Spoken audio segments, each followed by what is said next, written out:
We think many of your dragon legends could actually be stories about what we today call dinosaurs.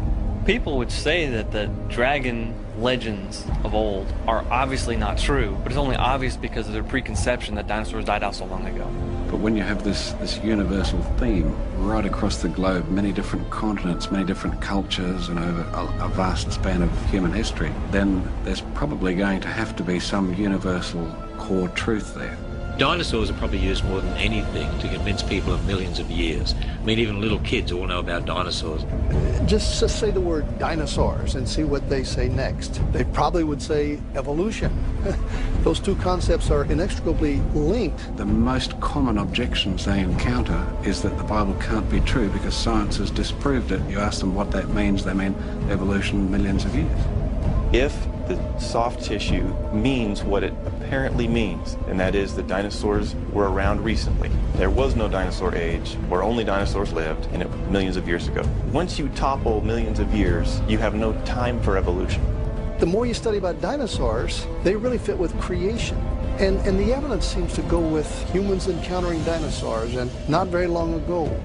Creatures like this were supposed to be separated by mankind for 65 to 70 million years. Yet, here we have respectable people writing in their history books, this is what I've seen, this is what I've witnessed.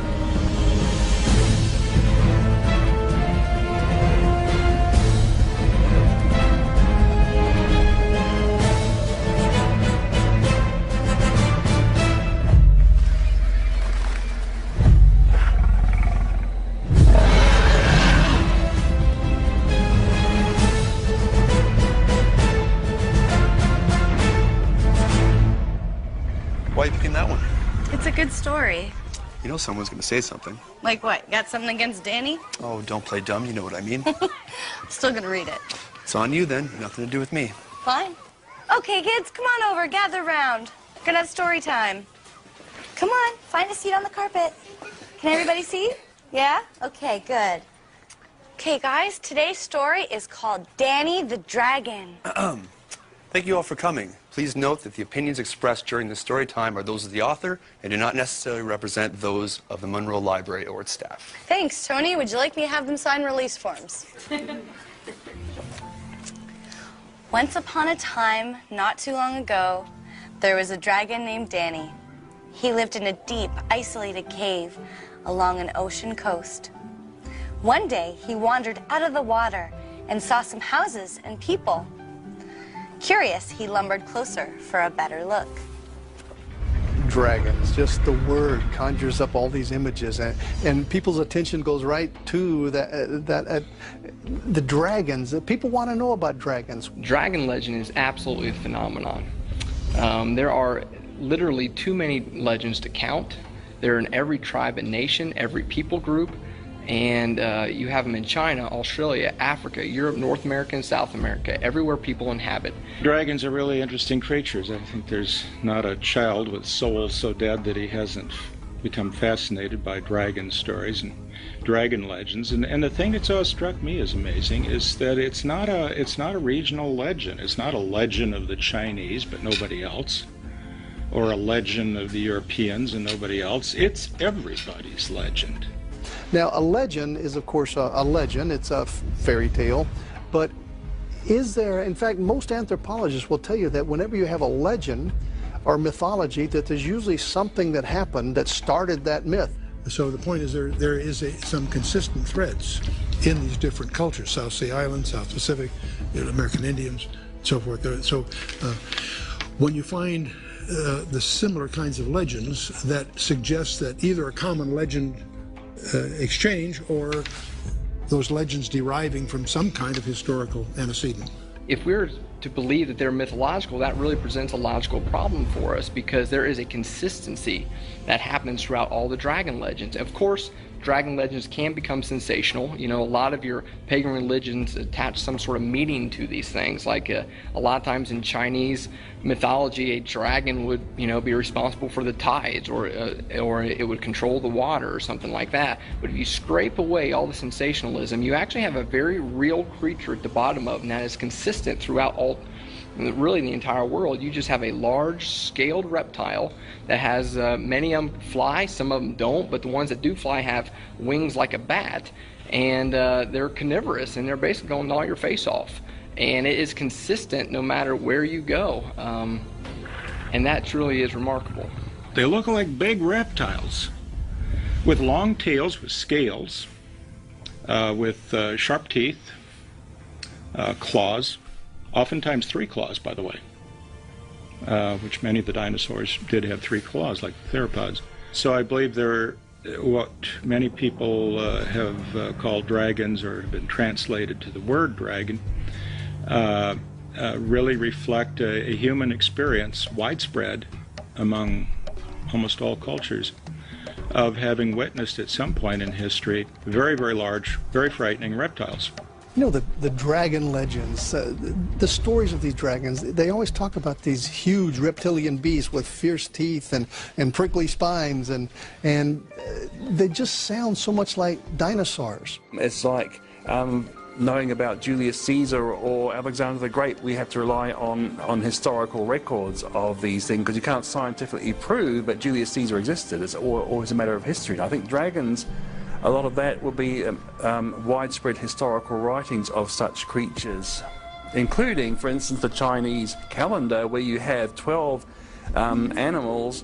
One of them is a dragon. I was born in the year of a dragon, but all the animals are treated as equally real. So it does seem like the Chinese people did see a creature we would now call a dragon, which they called the Long. Actually, there are a lot of legends of dragons being used for breeding. The Chinese have stories about breeding dragons. There are artifacts that show people riding these things. It's quite remarkable that, to many people, that Australian Aboriginal people actually have accounts of their ancestors having encountered creatures that today, by any reckoning, you'd describe as being dinosaurs on the basis of scientists' reconstructions from fossils. On a personal level, I recall meeting a university researcher in the Northern Territory in Darwin after giving a presentation there a couple of years ago.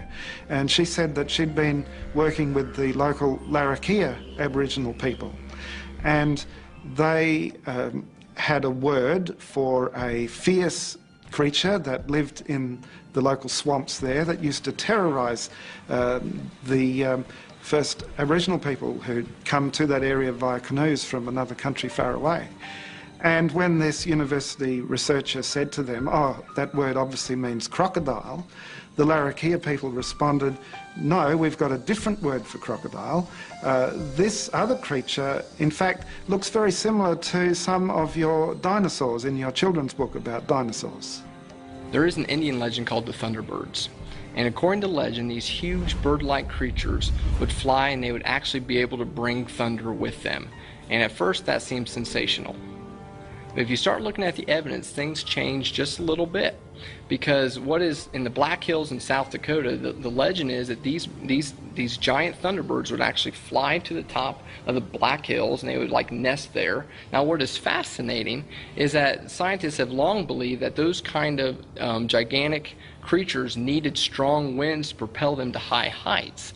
And so in the west, where you have these gigantic thunderstorms, it is really postulated these gigantic pteranodons would catch thermal updrafts of these storms that would lift them to the top of places like the Black Hills. So from an Indian's perspective that is trying to pull meaning from the things in nature, they would look at these what they would call thunderbirds and go, wow, they are bringing thunder. But it's actually what's really happening is that it's the thunderstorms that are actually bringing the pteranodons. This is taken from a book named After the Flood, where he recounts, "Dinosaurs in the form of flying reptiles were a feature of Welsh life until surprisingly recent times. As late as the beginning of the present century, elderly folk at Penllyn in Glamorgan used to tell of a colony of winged serpents that lived in the woods around Penllyn Castle. As Mary Trevelyan tells us, the woods around Penllyn Castle, Glamorgan, had the reputation of being frequented by winged serpents, and these were the terror of old and young alike. An aged inhabitant of Penllyn, who died a few years ago, said that in his boyhood the winged serpents were described as very beautiful. He said it was no old story invented to frighten children, but a real fact. His father and uncle had killed some of them, for they were as bad as foxes for poultry. The old man attributed the extinction of the winged serpents to the fact that they were terrors in the farmyards and coverts. This is a pteranodon, an example of one. And by the way, not all of them were huge, with big long wings. And in Beowulf, it describes two different kinds. One which had massive, huge wings, which we know existed from fossils, 30-foot and more wingspan. But there's another kind of winged serpent that was smaller, but it was just as much a pest. Not just in Beowulf, but in England and to the North American Indians and Central American Indians, etc. Interesting, there's a Scandinavian king called Beowulf, and there's a very famous poem about his exploits.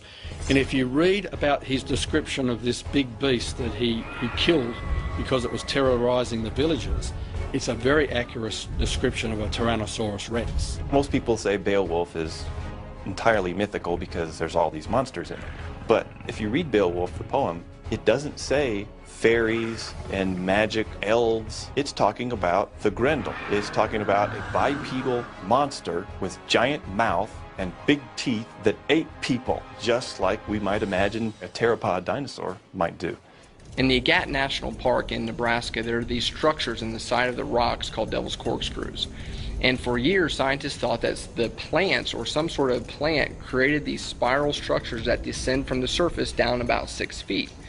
But it was not until they started excavating them that they found these little fossils of beavers at the bottom of them, and they found out that these beavers made these wild corkscrew lodges in the rock. And evolutionary timelines would put this beaver to be extinct about 30 million years ago. But the problem with that is that American Indians know full well what those corkscrews were. And if you would have asked a Lakota Indian, they would have told you they were beaver lodges. My point with Haas eagle is the Maoris tell a legend about a giant eagle. And it's easy for us to say, oh, giant eagle, pff, whatever. But it's been verified and it's published. It's the real deal. It was a giant eagle. So if they were right about the giant eagle, then perhaps peoples have been telling the truth in their legends of other creatures too. Most people today accept that dinosaurs have become extinct, and even creationists who look at the accounts of apparent recent human dinosaurial contact would say, look, it does seem that dinosaurs are extinct. However, there are some tantalizing accounts of sightings in very recent decades from various places around the world. In the Congo, for example, the local people there talk of a creature they call Mokele Mbembe. And when Westerners have gone in with drawings of African creatures and dinosaur handbooks, and they've pointed to pictures of, say, the hippopotamus or the rhino, the people have said, no, that's not Mokele Mbembe. And when shown a picture of a sauropod dinosaur in a dinosaur handbook, they've pointed to something like a small sauropod dinosaur. Another example comes to mind, the Lake Murray region of Papua New Guinea. There were people there out in a canoe, and as they looked under their canoe, they saw a large creature swim under the canoe that had what looked like triangular plates extending down its back and all the way down its long tail. And the people speak there of large nesting sites adjacent to the water's edge, which have been clearly left by a large creature. If you only had one or two stories that sounded a bit similar to dinosaurs, you could see it as just a coincidence. But when you have this universal theme right across the globe, many different continents, many different cultures, and over a vast span of human history, then there's probably going to have to be some universal core truth there. In fact, the late Dr. Carl Sagan, one of the most well-known of all the world's evolutionists, took it so seriously that he actually wrote a book called The Dragons of Eden to try and answer this question as to how come there are so many different stories of dragons that are very similar to the dinosaurs when no one's ever seen a dinosaur.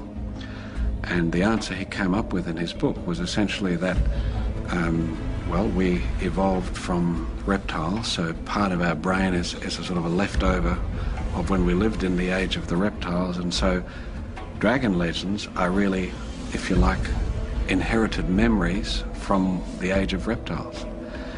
Now, there was an embarrassed silence from many of his evolutionary colleagues because, of course, there's no scientific credibility to the idea that memories are inherited. You know, that you might remember what some ancestor did when he was serving Cleopatra or something like that. But the importance of that little account was that one of the world's leading evolutionists took this issue so seriously that he tried to explain it, even though he didn't do a very good job.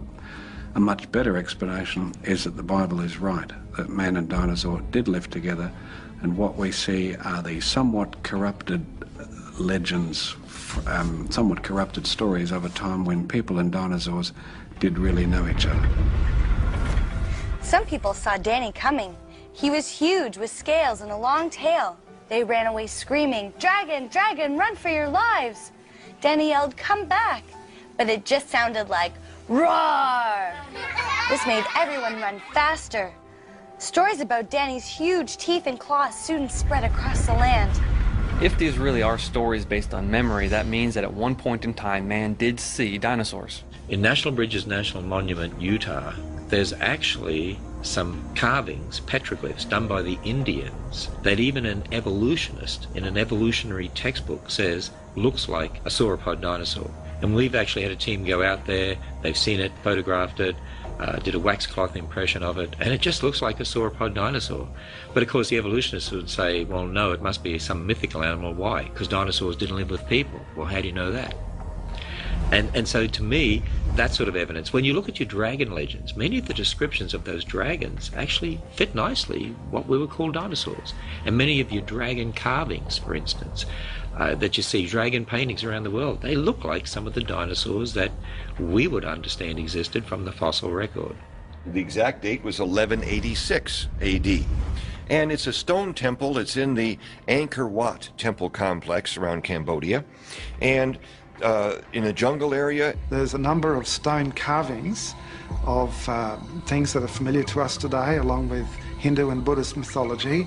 And very distinctively, there's one that looks very much like a stegosaur, as reconstructed from fossils by scientists. And the question becomes, how did the people who carved that stone 800 years ago have carved so beautifully a stegosaur without having had any knowledge about what's in today's encyclopedias? And the clear conclusion is they were familiar with those creatures because they were alive at the same time. Unless it was living, how could they get its anatomy correct? They had to see it in order to reproduce it correctly. And that's just one of over 80 instances around the world in every single continent where it's been found that humans and dinosaurs have coexisted because the humans have reproduced dinosaurs in one art form or another. There's a cathedral in the UK, Carlisle Cathedral, which has been there a very long time. And one of the bishops buried there 600 years ago has, on the brass trimmings around his tomb, a number of engravings of animals, many of which are familiar to us today, but there's also some that look very much like sauropod dinosaurs. In fact, any 21st century child would immediately recognise them as being sauropod dinosaurs.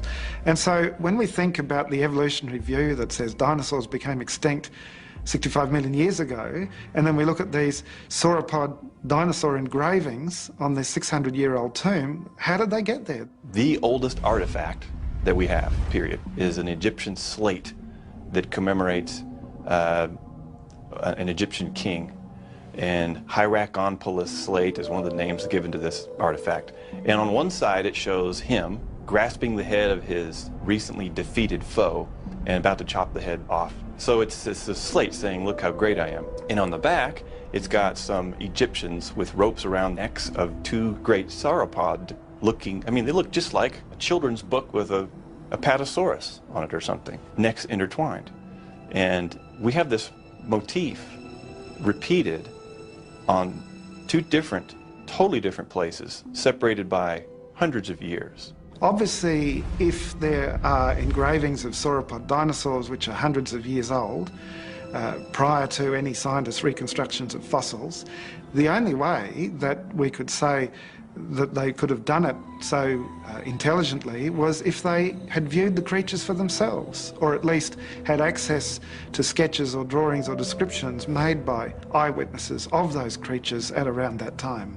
As some people look at the fossil record, as some people look at evidence that humans and dinosaurs lived at the same time, they see pictures, they see drawings, they see carvings, they see work in metal and weaving of individuals that have actually reproduced dinosaurs. And the American Indian is one of those groups that has done that, especially in paintings and drawings. Adrienne Mayer, first of all, if we talk about what she's done on this, I think we ought to give her credit for doing a tremendous amount of research. And when I say data, I mean legend after legend after legend after legend of descriptions of the same kinds of creatures that were giant, terrible lizards.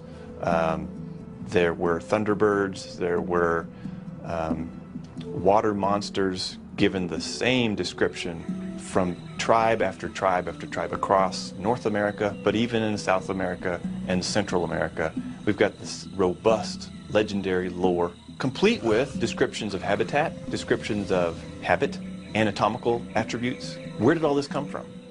And some people say, well, we don't want to have the Indian living at the dinosaur, so the Indian went ahead and found bones and then went ahead and assembled those bones into the proper shape and then put the musculature and the skin on the bones, and then based upon what they came up with, they then did a drawing showing what this dinosaur or reptile would look like in life.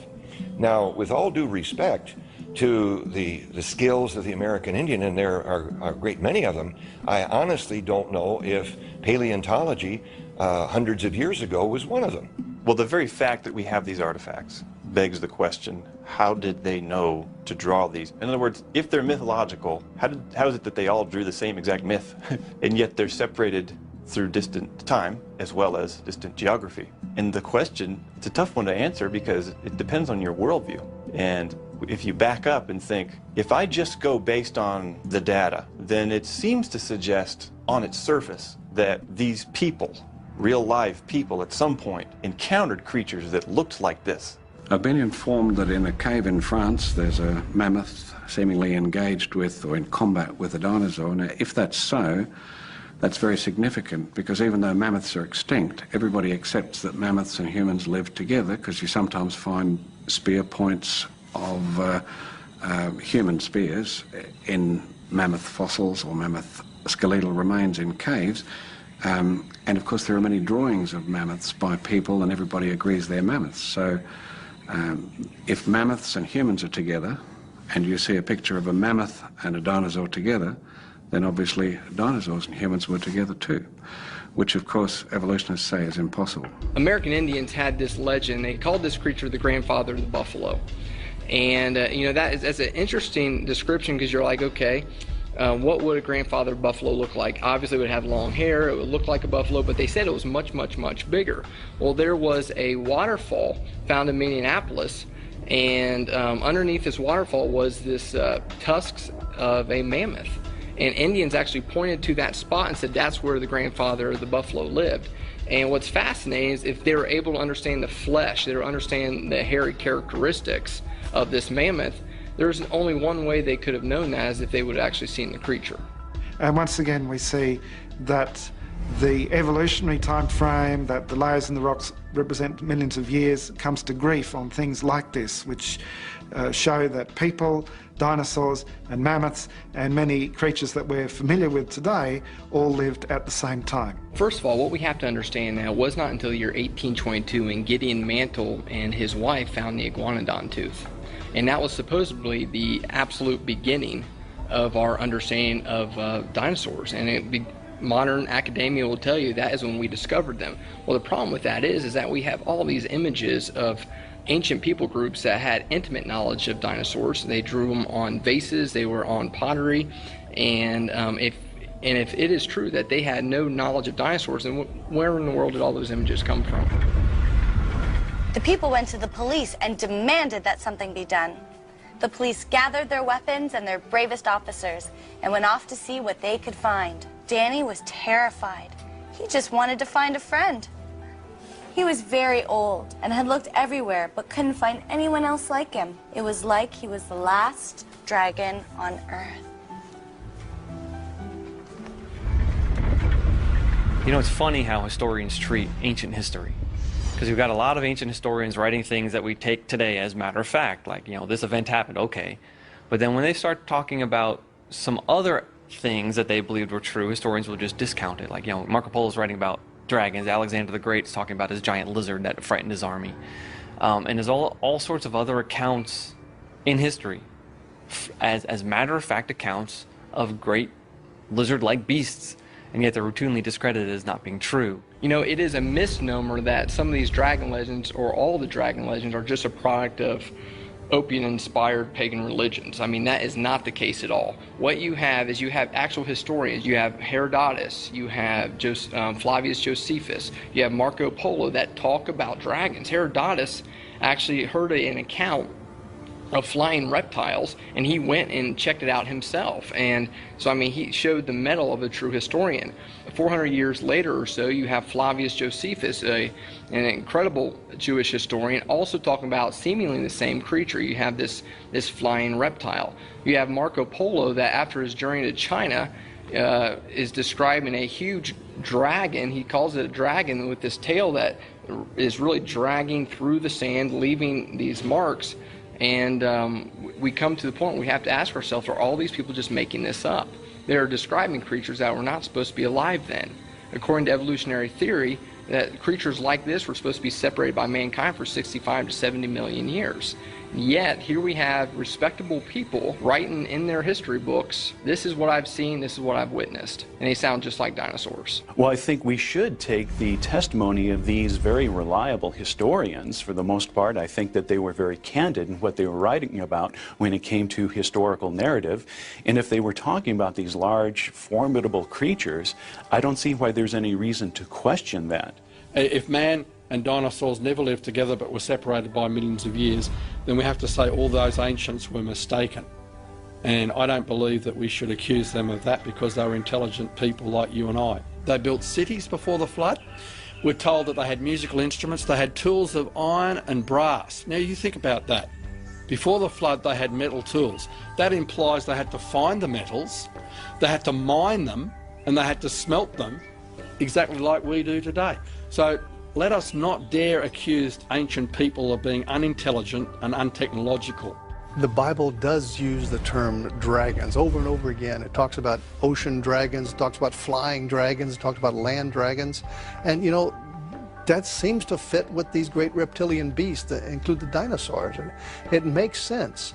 If those things were so dominant on the planet before the flood, and certainly right after the flood, they would have made it into the history of the culture. In 1845, a newspaper in the town of Geelong in Victoria published a sketch of a creature that the local Aboriginal people had described as a bunyip. A common Aboriginal term for monster. It's often thought of as mythical, but this Aboriginal had big, deep claw marks across his chest, and the description he gave, presumably through an interpreter at the time, was the basis of this sketch in the Geelong Advertiser, and it looks very much like one of the duck-billed dinosaurs. In fact, some large bones were reported at that time that were fresh and were unlike any other creature that people were familiar with at the time. And 13 years later, on the other side of the world, a dinosaur was unearthed, and it was called Edmontosaurus. And when you look at a reconstruction of Edmontosaurus next to the sketch of the bunyip drawn by the artist for the newspaper in Geelong on the basis of Aboriginal descriptions, the two are very similar. You have to interpret evidence of the present in relation to the past. And what I would say is this: there is very strong circumstantial evidence, because all evidence in relation to the past is like a forensic scientist. They're working with circumstantial evidence. Is very strongly confirms the Bible's history that dinosaurs and people lived at the same time. With so many people hunting him, Danny had to hide. As he rumbled back toward the ocean, he passed a man with 2 daughters walking along the beach. Instead of running, they just stopped and stared in shock. Danny said, "Hello, how are you?" which sounded like a ferocious roar. We think many of your dragon legends could actually be stories about what we today call dinosaurs. The reason why you don't find the word dinosaur in the Bible is the same reason why you don't find words like computer or locomotive, because all of those words were invented in the English language well after the Bible was translated into English. The word dinosaur wasn't invented until 1841 by Sir Richard Owen, who was head of the British Museum. Before that, words such as dragon were used in the Bible. The King James Bible was first translated into English in 1611, so the word dinosaur is a modern word. There is a distinct philosophy that is able to be identified when you look at the King James Version of the Bible that was first printed in 1611 to the more modern translations in the English language like the ESV. In 1611, they used the word dragon 35 times. In the Old Testament alone, they used the plural word dragon 16 times. But if you look at the ESV today, they use the word dragons in the plural form 0. And what is very clear to see is that whenever dragon is used to refer to a real living, breathing creature that walks upon land, the ESV has decided that that is not a word that can be used. Most of the time they replace it with jackal, which is like a little hairy dog. Now that is a big discrepancy between a small, hairy, fox-like creature and a big, gigantic reptile-like creature. And what you see is that the evolutionary mindset has seeped into so many things that we have even our most conservative Bible theologians look at dragons. They do not make the connection between dragon and dinosaur, and they have the idea that, wow, dragons aren't real, and so we have to protect the inerrancy of the Bible. Most of the people believe that dinosaurs died out 65 million years ago, and therefore humans couldn't possibly have seen them because they haven't been around that long. So it's a case of a faulty view of history with this millions of years imposed upon it, which means they have to try to explain away human encounters with creatures which we would call dragons. But sometimes we treat God like he's a little old lady that needs help crossing the street. You know, no, I believe that God said what he means, and he means what he said. So if dinosaurs and dragons really are one and the same, one might actually ask, well, why did dragons fade into mythology to begin with? And that's a really good question. So you had all cultures in the world essentially passing on stories about big lizards. And over time, those stories get corrupted, they get distorted. It's a fish story of the day, you know, they get this added or that added, and all of a sudden they become magical and they cast spells in at least in modern fantasy literature. It was not until around the year 1800 that a French scientist named Georges Cuvier started to publish his findings that the extinction of a species was actually possible. Before that time, no one thought that species could go extinct. They actually thought that God had a kind of a supernatural preservation on all the species of the world. The reason they thought that was an errant view of the Bible. They go back to Genesis and said, you know, that God created all the creatures and that it was good. So they thought that at that point that there was kind of a supernatural preservation on that. That then got reinforced again when the flood came. And the story of Noah's flood is that God was going to cleanse the planet and was going to basically start over and with Noah and his family. Well, he had Noah bring all the animal kinds 2 by 2 to the ark. And again, there was this sense of preservation. We didn't invent the word dinosaur until the 1800s.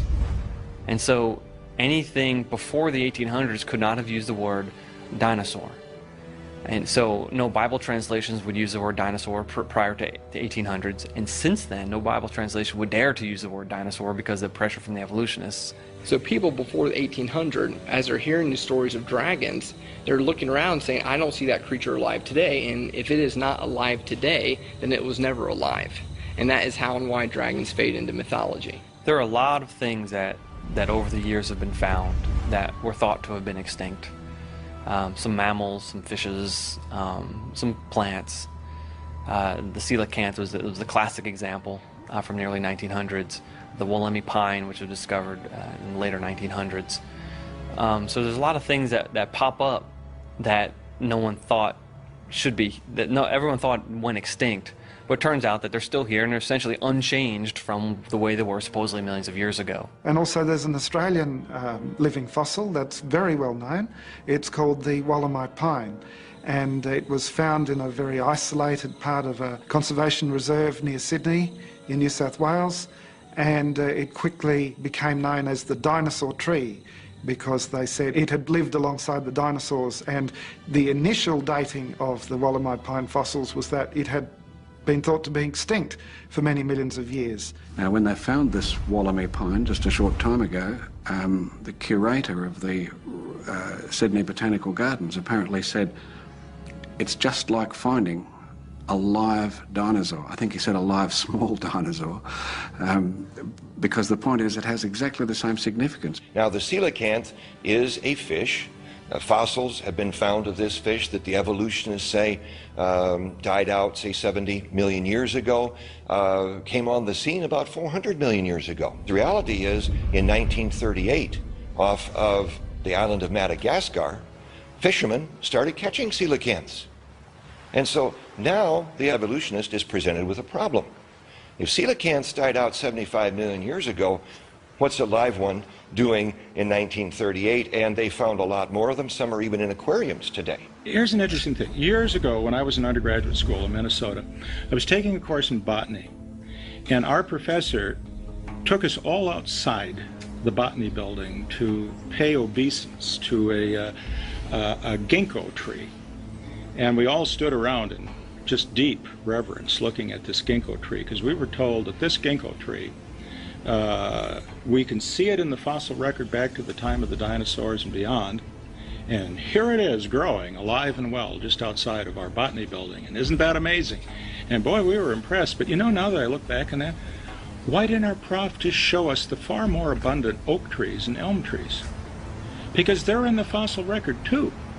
We have acorns, we have walnuts, and these are dating back 40, 50 million years. No, I don't accept these dates.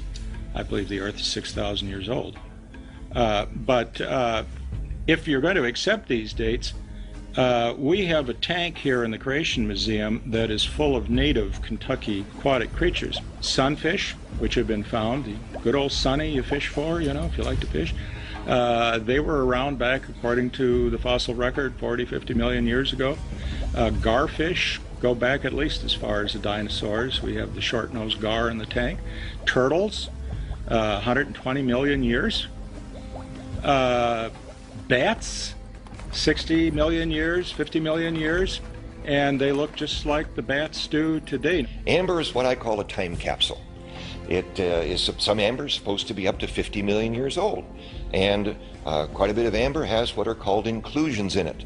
Now, inclusions can be insects, they could be water, they could be oxygen or air bubbles, if you will.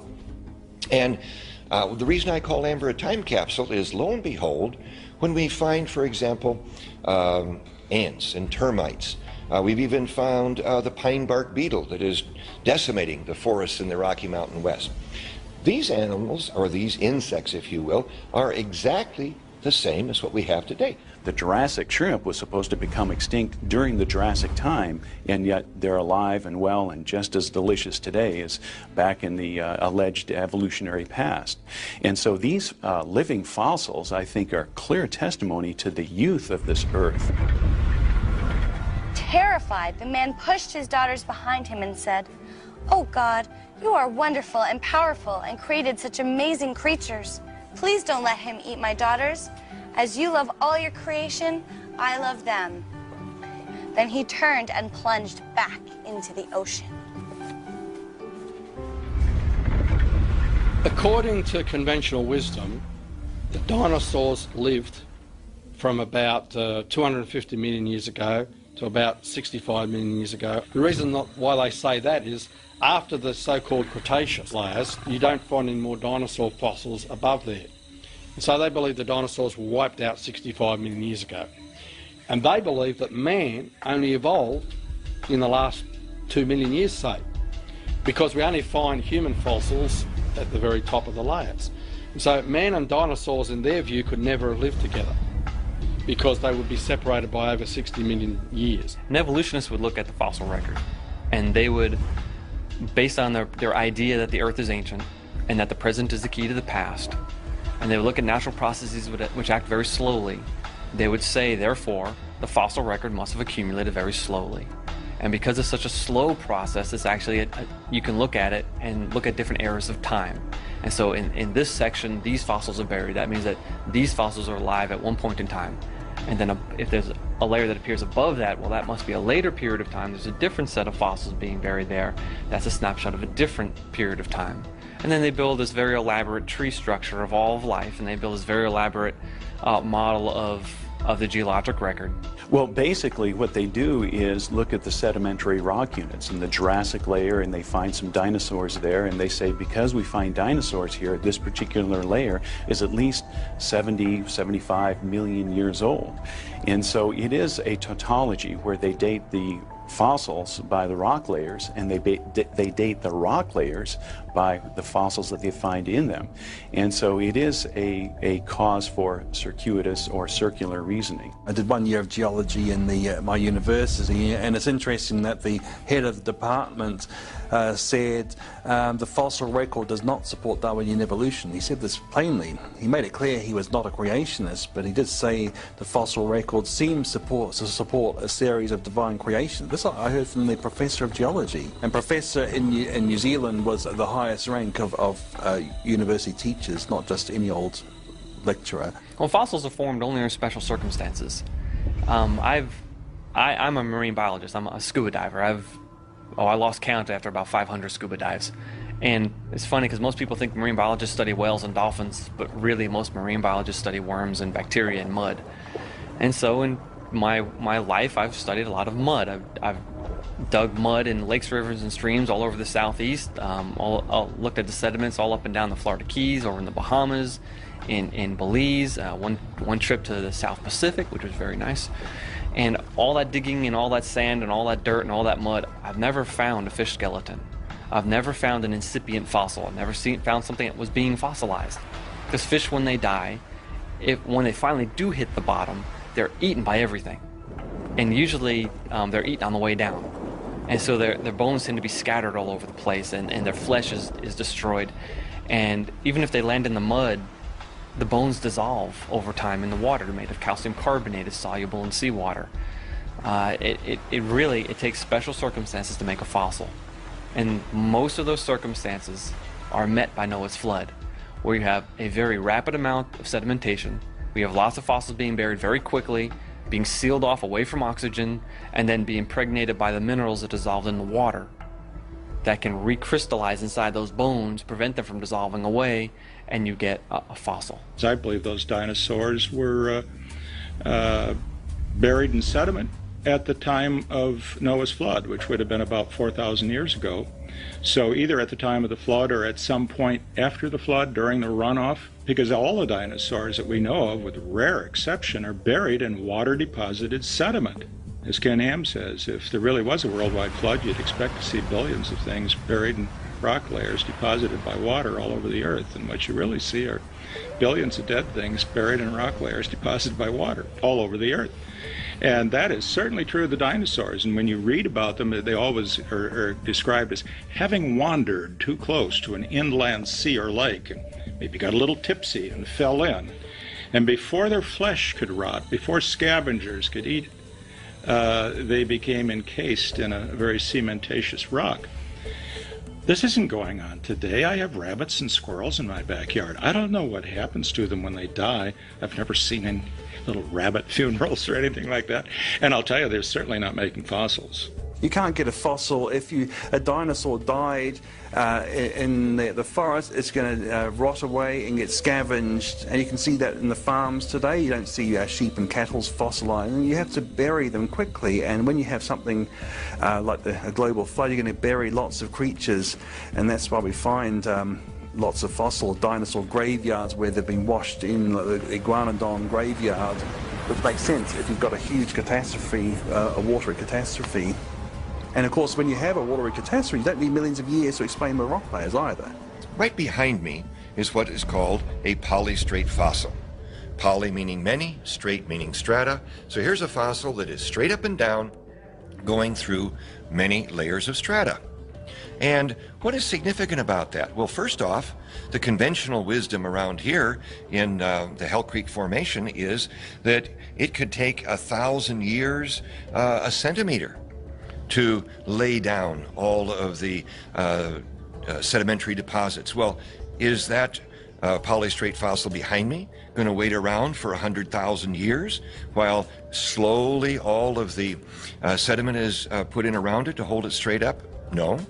It's going to decompose, it's going to fall over long before that happened. It had to have been done very, very quickly. There are some fish fossils that I've seen with exquisite preservation. All the scales, all the fins are intact. The fish's mouth is closed.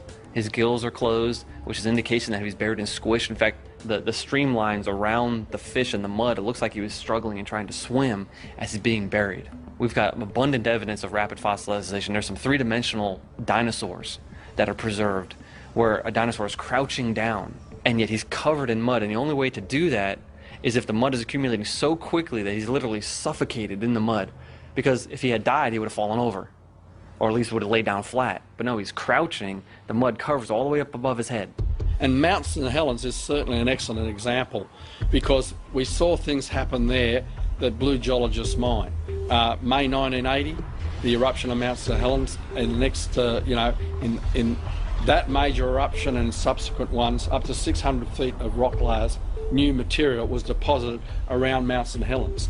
And at one particular level, we find a 20-foot horizon that was produced on June 12, 1980. We know the day and the year because people were there to observe it.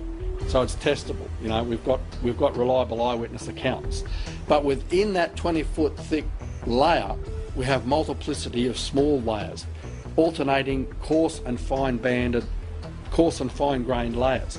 Now, a geologist normally looking at that with a millions of years belief system, we call it mental glasses, looking through the idea of millions of years, he would have thought that each of those little bands would have taken thousands of years to accumulate, or alternating yearly sequences, and so the whole sequence, hundreds of them, would have taken hundreds of years. But we observed it to happen in just one day. The rock layers are not a sequence of age, but a sequence of burial. Taking their age interpretation, they shouldn't be, the coelacanths have died out, yet we know they're living today. People will ask, why are there no dinosaur and humans fossilized together? I would ask, why are there no coelacanths and whales fossil together, even though they live in the sea together?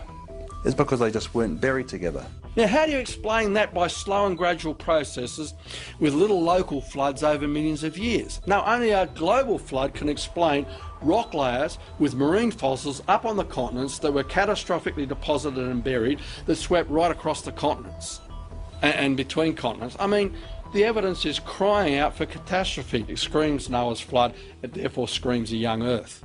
You know, radiometric dating is seen as the linchpin of the evolutionary age of the Earth. They say, oh, all these radiometric dating techniques show the Earth is ancient, so how can you believe in a young Earth? Well, actually, what I do is I appeal to known lava flows. Go to Hawaii, sample a lava flow, sample some basalt that's come out of the Earth, bring it back to your laboratory, tell me what age you measure. It's not going to be zero. It's not going to be even a few thousand years old. You're going to get an old age. It doesn't matter what technique you use. So what that does is that takes the idea that you can measure the difference between the daughter product and the parent product and calculate an age as if there was a clock. That discredits anything that's using the assumption that there's zero daughter products.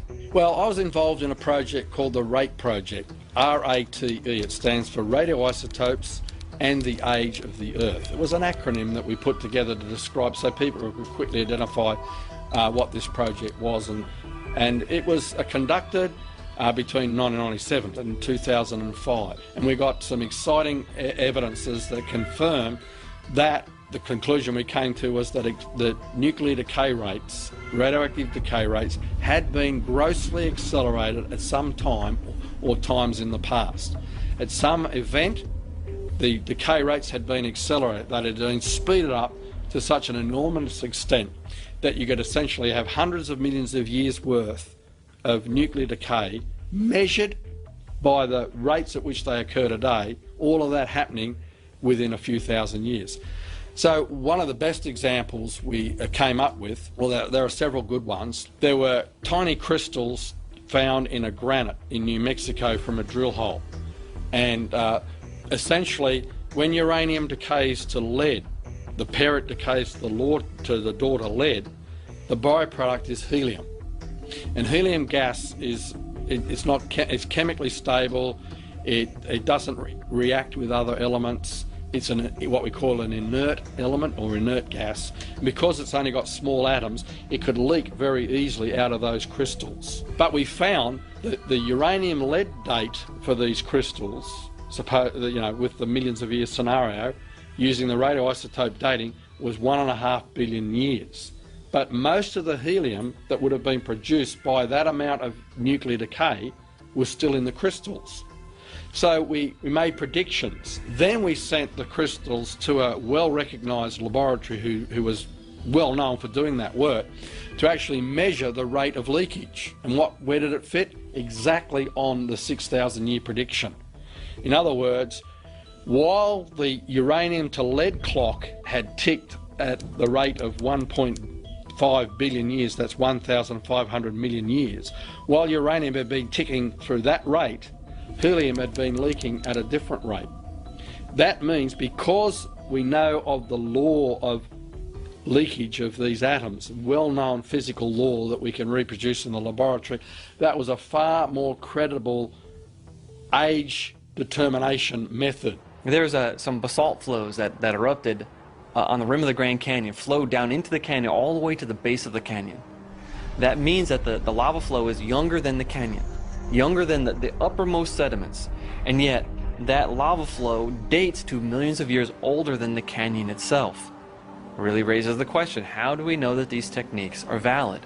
We've got other lines of evidence. There was about 3 or 4 lines of evidence that we found that all pointed in the same direction, that the assumption of nuclear decay rates always being constant at the rates we measure today isn't true, that they were accelerated in the past, and that means the clocks can't be trusted. We have done carbon-14 dating on coal and diamonds, which are hugely old. Diamonds are supposed to be over 1 billion years old, and yet we find carbon-14 in them. Now, hang on, carbon-14 would have long just decayed if it were that old. One of the discoveries that has really rocked the evolutionary world was made by Dr. Mary Schweitzer and Dr. Jack Horner from analyzing the interior, the bone marrow, if you will, of the thigh bone or the femur of a T-Rex that was excavated back in 2003. Their report was published in the March-April 2005 edition of Science Magazine, a very prestigious, peer-reviewed science magazine. And they reported, and to my left are pictures, just a few pictures, there's many more that were actually in the magazine. They reported soft, stretchable, elastic, snap back like a rubber band tissue in that thigh bone. In addition, they reported finding red blood vessels that still had blood cells in them that were identifiable, and all of that would be impossible if this dinosaur died out 65 to 68 million years ago. Clearly, science has shown this dinosaur died out very recently, and I would say perhaps as a result of the flood of Noah's day, just a matter of, say, 4,000 years ago. Doctors Mary Schweitzer and Jack Horner are paleontologists. They study fossils. Specifically, they're interested in dinosaurs. In fact, I think you could call Jack Horner Mr. Dinosaur. I mean, he's probably associated with the study of dinosaurs as much or more than anyone else that comes to mind. Mary Schweitzer said that on one such test, she said she couldn't believe it until she'd done it 17 times. This is pretty thorough. So most people are understandably shocked, and that includes certainly evolutionists, that you should find what appears to be fresh marrow. Still soft, still with blood vessels, still with red blood cells. More recently, they've gone beyond that. Schweitzer, working with other investigators, have looked at the biochemistry of the marrow, and they have indeed found protein fragments. Now, not the whole protein, but protein fragments. Proteins usually don't remain completely undisturbed for a few thousand years, and of course we have no idea for 70 million Well, of course, the evolutionary naturalists who embrace the long ages of evolution, who maintain adamantly that man and dinosaur are separate by 65 million years, are very, very uncomfortable with these continuing discoveries of Mary Schweitzer. Tom Kay of Seattle, who was also a critic of the first study of Mary Schweitzer, said, and I quote, "This will either be nothing or the biggest revolution in paleontology ever." You know, I would have to agree with the latter portion of his quote. This is one of the greatest paleontological discoveries ever. Danny returned to his cave, deep in thought. What had made that man on the beach so brave? The man had spoken about someone who had created him. The man had spoken about a creator that loved all his creatures. Was Danny one of those creatures? Most of your dinosaur books, if you go to Barnes & Noble or wherever, they're all millions of years, millions of years, millions of years. Kids have been to see those movies that talk about dinosaurs. They might be fictional movies like Jurassic Park and so on, but at the same time they still teach millions of years. Ever since Darwin and Lyell, that this idea of many, many millions of years is a philosophical necessity, but is certainly not found in science. The main movers and shakers at the time were really striving to discredit the Bible. I mean, Lyell himself said that his stated goal was to free the world from Moses. And if that's a stated goal, to free the world from Moses, he is actively trying to undermine the biblical account of creation. So that's why we have to talk about the age of the earth issue if we want to talk about dinosaurs and humans, because these are two radically different views. And if the earth is young, then dinosaurs and man did live together. And the dragon legends are believable. Paleontologists also, I believe, go ahead and fill in the gaps as they see them in the evolutionary timeline, going from monkeys to man, going from microbes to man. One of the things that they find, though, in the process of doing that is that life is very complex. Whether it's dead life or living life, it is still extremely complex. And so that means they've got to have huge amounts of time in order to give people any idea at all that it's credible to go from microbes to man. And that's really, time is the magic bullet for the evolutionist. It's a lot of time which makes the impossible possible. Old Earth, old universe even, but certainly old Earth, 4.5 billion years, is important to the evolutionist because they need a great deal of time for things to evolve by the evolutionary process, which would involve random changes due to mutations and natural selection. I would suggest it requires infinitely more time than the pittance of 4.5 billion years. I encourage them to think along the lines of Google years. That would be to the Google power. I mean, you need years that make billions look like nothing if you're going to try to attribute to chance even a single biologically useful protein. Well, they say that over billions of years anything is possible, but would you ever expect someone to win the lottery every single day for 10 years straight? That's essentially the odds that they're claiming anything is possible. If that happened, a court of law would call that guy guilty, send him to jail for the rest of his life because he's cheating. Even if they don't know how he's cheating, they would have to conclude that you are cheating because this is impossible. So their idea that anything is possible is really ridiculous on the face of it. Would require more time and material than is in the known universe to have ever evolved by chance. Once you can buy all that and accept it, once you can accept photosynthesis having formed by chance, I don't see a hill of beans difference between believing it happened by chance in 6,000 years versus 6 billion years. I mean, one's just as improbable as the other. We've reached a point where the p-values are so low that what's the difference? But evolutionists know that their arguments would be even less tenable to laymen if the times were shortened too much for them. We say humans are very complicated and a sponge or a jellyfish would be very non-complicated. But it's really funny because a jellyfish, or at least the sea anemone, has got about the same number of protein coding genes as people. So in all these billions of years of supposed evolution, we actually haven't increased the number of genes hardly at all. And a lot of the genes that they have that we thought at first was something specific to vertebrates or specific to higher life forms, they have them also. So the evolutionists scratching their head. The simplest cell is utterly complex. The simplest life out there is so mind-bogglingly complex that to me, it's impossible to conceive that it just spontaneously evolved from random chemicals. There is an unbridgeable gap between the simplest cell and random chemistry. It's sort of like saying, oh, well, we can find, if you go out in nature, you can find a rock sitting on top of another rock, just from natural processes. You know, maybe fell off the cliff and landed on top of another rock.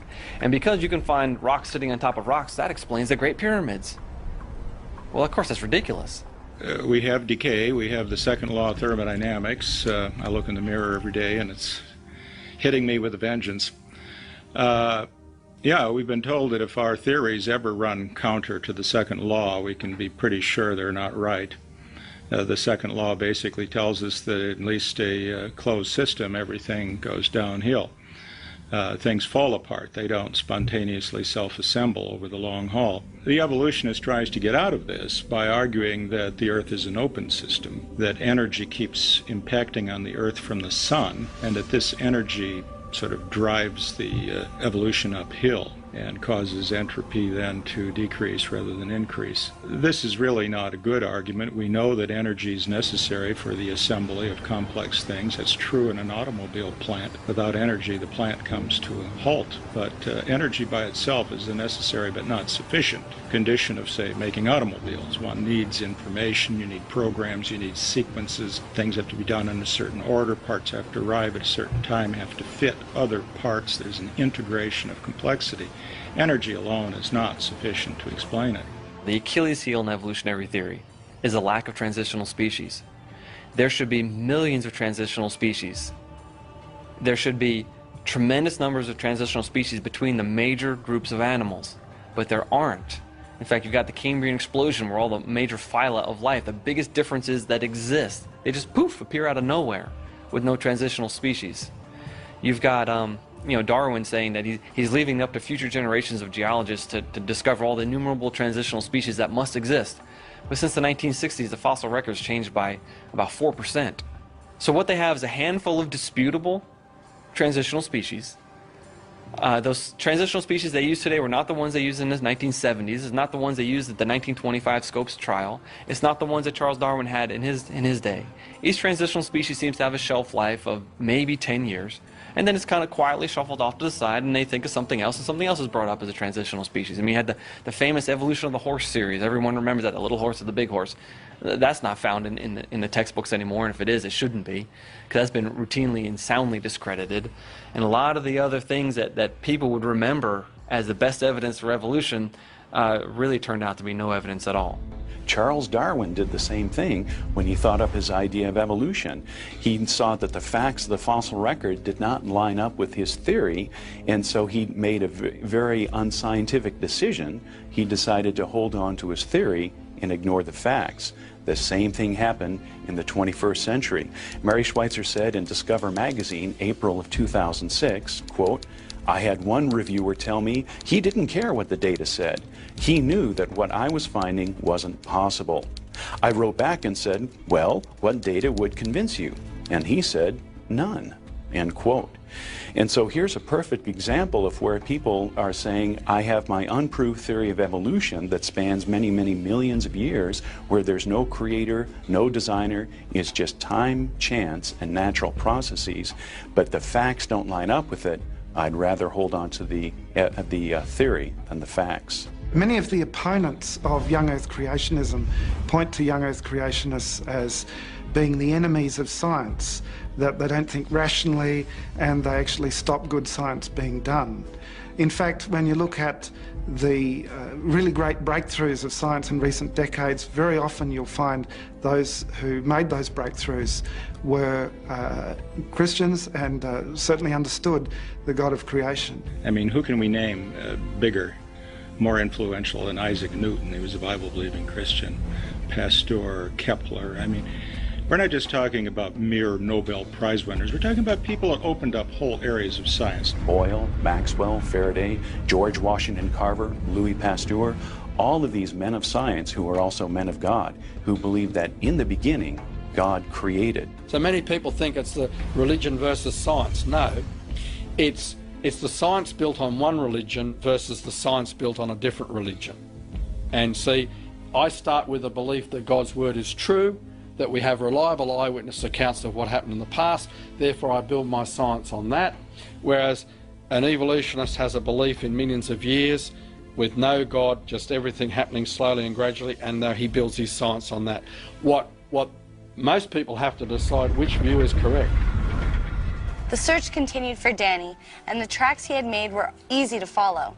Soon the authorities were searching the water, and Danny had to leave his cave and dive deeper and deeper. Somehow, though, despite not finding a friend, he didn't feel as alone as before. Someone out there must have loved him, enough to make him. He may be different, but he was loved.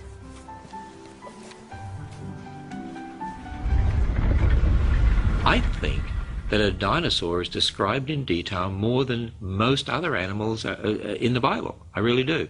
For instance, when you go to Job 40, there we have an account of God speaking with a man called Job, and this was after the flood. And he was saying to Job, look at this animal called Behemoth. Now that's just not an English word, that's just a transliteration of a Hebrew word. The Hebrew word there is plural, because Behemoth is a well-known word for a beast. So Behemoth is saying it's the beast of beasts, and God said to Job, behold this. So he was expecting Job to understand what he was talking about, and what I made along with you. So it implies that it was made alongside mankind, and then it says, so it's a beast of beasts made along with mankind. Everything about it is big. His legs are big, his bones are strong like brass and iron. He's an enormous creature, chief of the ways of God. Some Hebrew experts say that means it was the largest land animal God made. And you know, the largest land animal we know of today from the fossil record are some of your dinosaurs, like your sauropods, like a Seismosaurus or something. And then it has a tail like a cedar. Well, you think of the cedars of Lebanon. I mean, a tail like a cedar, that'd be an enormous tail. You know, many Bible commentaries, for instance, the NIV Study Bible in the notes actually says this was a hippopotamus or an elephant. But a hippopotamus tail is like a little flap of skin. And, you know, an elephant's tail, it's like a piece of rope hanging in the wind. It's really difficult to know why many commentators, even conservative commentators, are unwilling to take the descriptions in the book of Job about this creature and to try to apply them to a hippopotamus or some other animal when the description doesn't fit.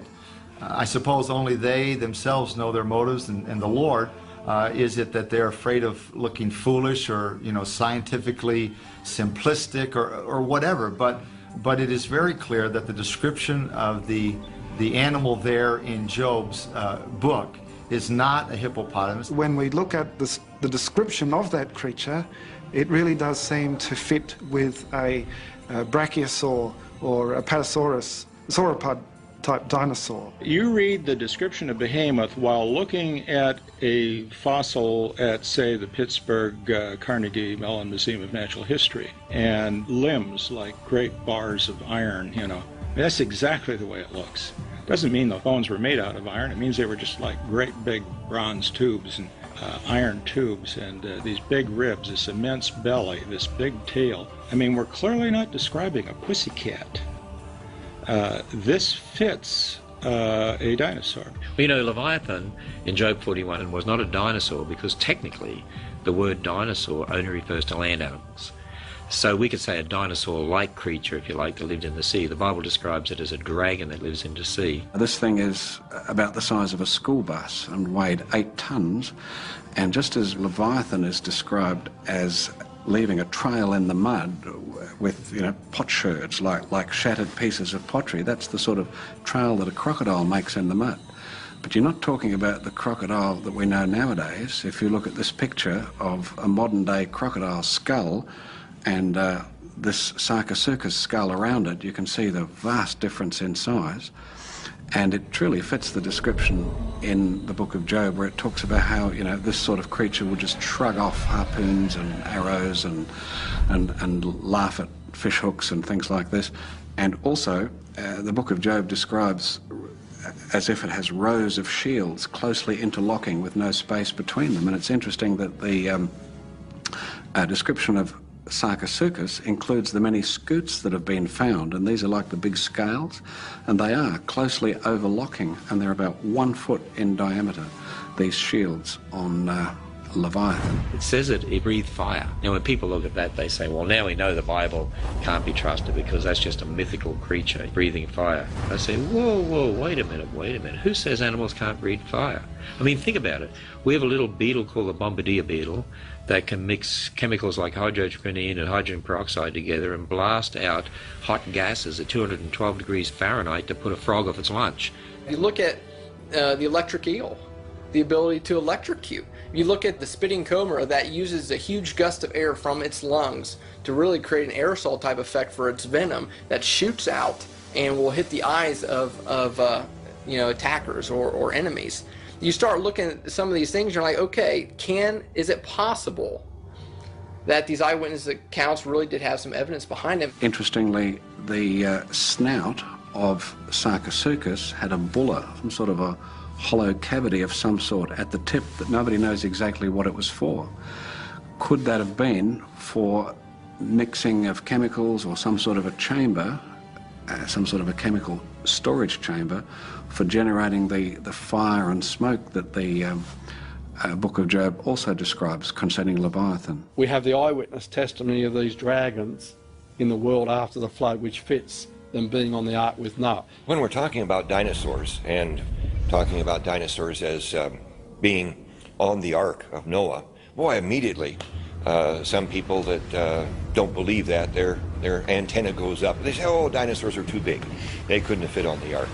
But let's think about this for a second. First off, what's the average size of a dinosaur? The average size of a dinosaur is like a sheep or a goat. It's not like a big, huge T-Rex or a big, long neck Apatosaurus or something like that. But then let's look at the long neck dinosaur or the T-Rex or any of the others of that size. The main thing that God wanted to do was to have 2 of these creatures on the ark so that when the flood was over and they left, they could reproduce after their kind. And so God would want to send younger ones. And science today believes that dinosaurs could reproduce at about age 8 to 10. So younger, smaller. The ark was big, 450 feet long. And there would have been plenty of room for 2 of every kind of dinosaur, along with all the other animals that God wanted. Why would they become extinct after the flood? Well, because the climate was changed after the flood. It was a much more harsh climate with a different topography. And second, they would have competed with man for food and places. A lot of things have become extinct. Things become extinct by chance. I mean, a lot of them would have been wiped out during the flood, which is why we have the fossils. And the survivors, which the Bible says were on the Ark of Noah, a gigantic ocean liner-sized boat, they could have been hunted by man, which is why you have dragon legends of hunting dragons. And the Ice Age, which almost certainly happened just after the flood, would not have been good for large reptiles. Danny found a deep valley at the bottom of the ocean floor and dove down into it. It was murky and hard to see. He thought no one would ever find him here until he noticed 2 very large eyes peering at him. Out of the dark waters came another creature. To anyone else, she looked enormous and scary. But to Danny, she was gorgeous. He said, "I'm Danny, who are you?" Which sounded like, "Roar!" But instead of swimming away, she roared back, "I'm Lucy. I thought I was all alone." Danny smiled. Not anymore. Never again. And deep in the cold and dark at the bottom of the ocean, the 2 dragons swam off to live happily ever after. The end. If it could be shown that dinosaurs were 4,000 years old, it would not be the end of evolution. Nothing will be the end of evolution except the return of Jesus Christ. Man simply cannot tolerate a creator because natural man, apart from having come to know Jesus Christ as Savior, we can't tolerate a creator because it involves accountability. And so we have to explain how we could come into existence spontaneously without a creator, without a designer, without a builder, how nature left to itself, matter, energy, time, and space, that must suffice. In fact, it's the whole philosophy of science nowadays. Scientists are no more objective than anyone else, and there's a worldview thing, whereas if the flood account is true, it means that God has judged sin, which means we're accountable to him, and that is unwelcome for a lot of people. It's not surprising to me at all that we are finding evidence of man and dinosaurs together, because if you take the creation account literally, then it says on the sixth day would have been the day that God created all of these animals, and man also. Therefore, they were concurrent. The dinosaurs didn't precede man by 1 million or 65 million years. They were on this earth together. Once you look at the soft tissue, combined with the evidence for man and dinosaurs or dragons having interacted, boy, it all fits together. The evidence itself really fits together. The dogma of millions of years isn't borne out by the evidence. Rather, the evidence is forcibly smashed into that dogma. Evolutionary theory is driven by the paradigm and not by the evidence. A lot of people, when they think of creationists who have science degrees, and they wonder how can they believe in creation. What they don't realise is that creation is a logical way of looking at the world we have today in light of historical canon of the Bible. It all makes sense. Makes a lot more sense than from evolutionary perspective. The reason why we have the Appalachian Mountains and the Himalayas is because of the flood and all the upheavals that occurred in the flood. Why do we have billions of dead things buried in rock layers laid down by water over the earth? Because the Bible says all the high hills under the whole of heaven were covered with water, and all the animals were swept away, and the water would pick up sand and mud that would bury billions of dead things buried in rock layers laid down by water all over the earth. And so I hold to the view that the Bible tells us what happened in the past. We can test that, and we find overwhelmingly the evidence supports that. I had actually, I guess, really felt that I was really something special, because I could tell God how he did it. I had put God in a box and I'd say, yeah, God, you started out, but this is exactly how you did it. You used evolution. Now, when that was pointed out to me, it hit me right between the eyes. Boy, how arrogant. And then he started pointing out the evidence, much of the evidence we've been talking about today. And this evidence is just stacking up, proving that the Bible is true.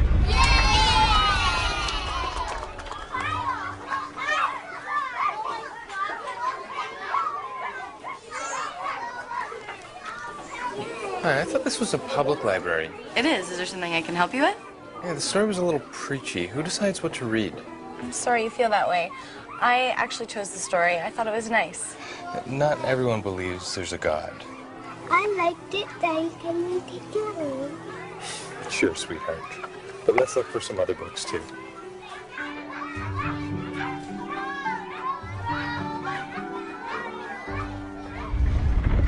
What's the point? I mean, why do you care how old this rock is, how old this fossil, how that animal got to be the way it is? But there are underlying meanings that go to the very core of our being, that answer life's big questions. Who am I? Where did I come from? What's the meaning to life? What happens after I die? These big questions are answered by creation information. Today, I find that the biggest objection people say as to why they can't accept Jesus is because they've been taught evolution at school of the millions of years, and they say, why should I trust the bits of the Bible that talk about Jesus when you can't trust the very first bits that talk about creation?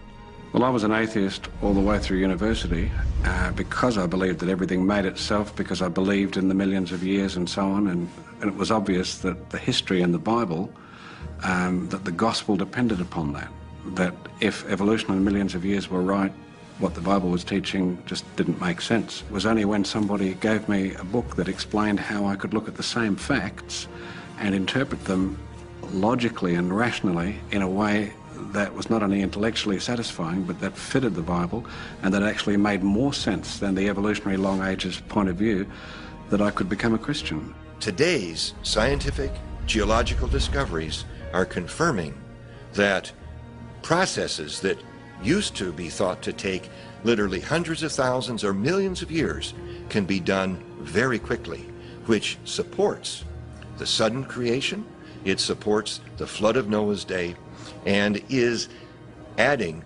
additional support to the true history of the Bible. Your knowledge about the Creator is testified by the creation itself. The creation is, the scriptures, the heavens declare the glory of God.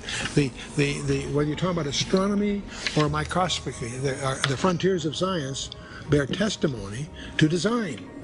And that design is sufficient to hold us accountable. The Bible is very clear that God is omniscient, He knows all, and if you accept that Scripture is the Word of God, then He has given us a perfect record that we can base our lives on, base our views on, and therefore, because man's views are always changing, man's opinions have shifted down through the decades, centuries, even just from an experiential standpoint, it makes sense that we would rest our hope, our faith, our views on God's wisdom and not man's wisdom.